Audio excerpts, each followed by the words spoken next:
Nehemiah 5, New Living Translation. About this time some of the men and their wives raised a cry of protest against their fellow Jews. They were saying, "We have such large families. We need more food to survive." Others said, "We have mortgaged our fields, vineyards, and homes to get food during the famine." And others said, "We have had to borrow money on our fields and vineyards to pay our taxes. We belong to the same family as those who are wealthy, and our children are just like theirs. Yet we must sell our children into slavery just to get enough money to live. We have already sold some of our daughters, and we are helpless to do anything about it, for our fields and vineyards are already mortgaged to others." When I heard their complaints, I was very angry. After thinking it over, I spoke out against these nobles and officials. I told them, "You are hurting your own relatives by charging interest when they borrow money." Then I called a public meeting to deal with the problem. At the meeting, I said to them, "We are doing all we can to redeem our Jewish relatives who have had to sell themselves to pagan foreigners, but you are selling them back into slavery again. How often must we redeem them?" And they had nothing to say in their defense. Then I pressed further. "What you are doing is not right. Should you not walk in the fear of our God in order to avoid being mocked by enemy nations?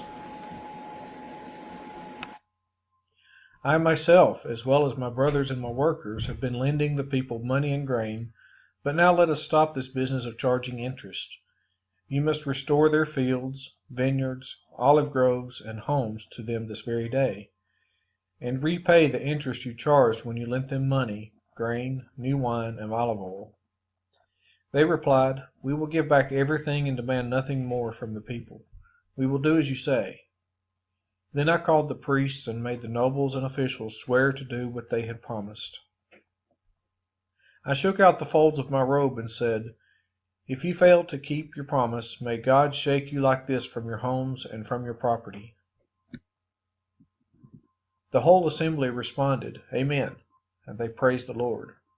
And the people did as they had promised. For the entire 12 years that I was governor of Judah, from the 20th year to the 32nd year of the reign of King Artaxerxes, neither I nor my officials drew on our official food allowance.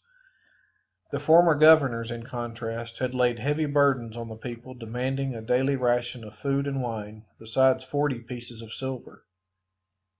Even their assistants took advantage of the people.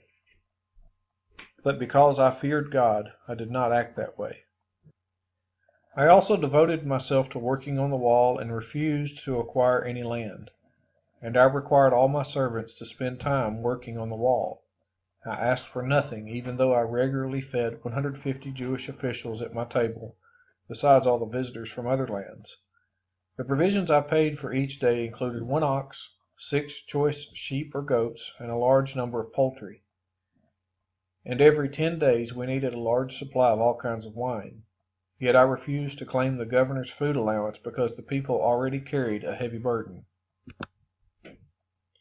Remember, O my God, all that I have done for these people, and bless me for it.